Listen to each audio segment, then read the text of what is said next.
You're interacting with one right now, but have you ever stopped to think about what an operating system actually is? It's probably the most important piece of software you own, but it's the ultimate unsung hero of our digital lives. So today, we're going to finally put it in the spotlight. So let me ask you, what's the most important program running on your device this very second? Your mind probably jumps to your web browser, or maybe a game or a messaging app. But the real answer, the most important program, is something you barely even notice is there. To really get it, let's use an analogy. Think of your computer's hardware, all the physical stuff like the CPU, the memory, the storage drives, as a world-class orchestra. Each part is a brilliant musician, right? Capable of doing amazing things all on its own. But here's the thing. If you just put a bunch of virtuoso musicians in a room, you don't get a symphony. You get chaos. You get noise. So how do they all work together to play that beautiful, complex piece of music that is, running all your software? That's the million-dollar question. Well, the answer is the conductor. Every great orchestra needs one to direct the performance, and your computer is absolutely no different. And that silent conductor, that's your operating system. To put it a little more technically, the OS is the foundational software that manages all the hardware, all those musicians, and provides the essential services that all your other apps need to even function. It's the critical bridge between you and the actual machine. So what does this conductor actually do all day? Well, its first massive job is to manage all the individual performers. In computer speak, we call this process management. And right here, we have to make a super important distinction between a program and a process. Think of it this way. A program is like the sheet music sitting on a stand. It's just a passive set of instructions. A process, though, that's the actual performance of the music. It's active, it's happening right now. And hey, don't just take my word for it.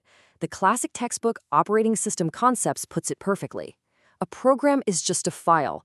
A process is that program brought to life, loaded into memory with something called a program counter. That's basically the conductor's baton, pointing to the very next note that needs to be played. And just like a conductor points to the violins and says, you play now, and then to the trumpet and says, okay, now you wait, the OS acts as a scheduler. It decides which process gets the CPU's full attention and for how long. We're talking fractions of a millisecond. It cycles through them so incredibly fast that it creates this perfect illusion that you're multitasking, that everything is happening all at once. Okay, so the conductor is managing the performers, but they also have to manage the physical stage itself, right? They have to make sure every musician has their own chair, their own space. This is called memory management. Your computer's memory, its RAM, that's the stage. The OS is in charge of carving out a specific section of that stage for each and every process. This is absolutely critical because it makes sure your web browser doesn't accidentally wander over and start scribbling on the part of the stage reserved for your music player. It keeps everyone in their own little bubble. And this separation gives us a benefit you've definitely experienced. Because each process has its own protected space, if one app crashes, like a musician tripping over their chair, it doesn't bring the entire concert to a screeching halt. The OS just cleans up that one little mess, and the show goes on for everyone else. Pretty cool, right? So our conductor is managing the performers and the stage, but what about all that sheet music? Where does it all live? Well, the OS also acts as the master librarian, and it does that through something called the file system. From the OS's point of view, a file is just a collection of information. Could be a document, a photo, a song, doesn't matter. The OS then organizes all of these files into directories, what we usually call folders. It creates this logical, easy-to-navigate library so we can find exactly the piece of music we're looking for, right when we need it. And what's interesting is that while the idea of a library is universal, different operating systems use their own unique cataloging systems. You've probably seen these letters before. Windows has famously used NTFS for ages. macOS now uses APFS, and the Linux world often uses something like ext4. They all do the same basic job, organizing files, they just have slightly different ways of going about it.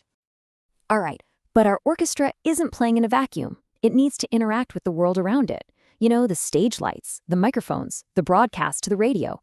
The OS manages all of this through what's called input-output, or I/O, and networking.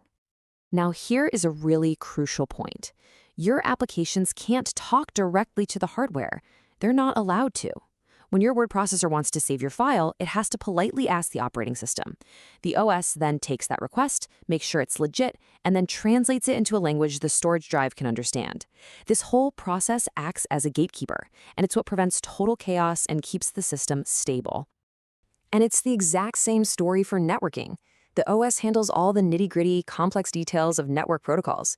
This is what turned your computer from a solo performance into a member of a vast global symphony of billions of interconnected devices.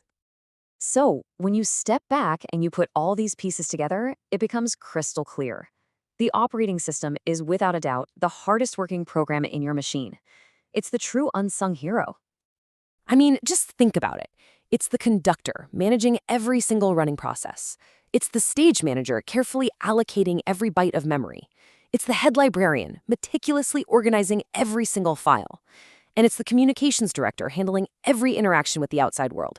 It does all of this, all the time, silently in the background.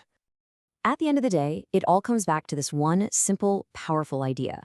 The OS is the essential go-between. It takes our simple actions, a tap on the screen, a click of the mouse, and it translates them into this incredibly complex symphony of hardware operations. So the next time you pick up your phone or sit down at your computer, just take a second. As you tap that screen or click that mouse, think about that silent conductor working tirelessly behind the scenes, making it all possible. And maybe, just maybe, you'll be able to hear the music it's making.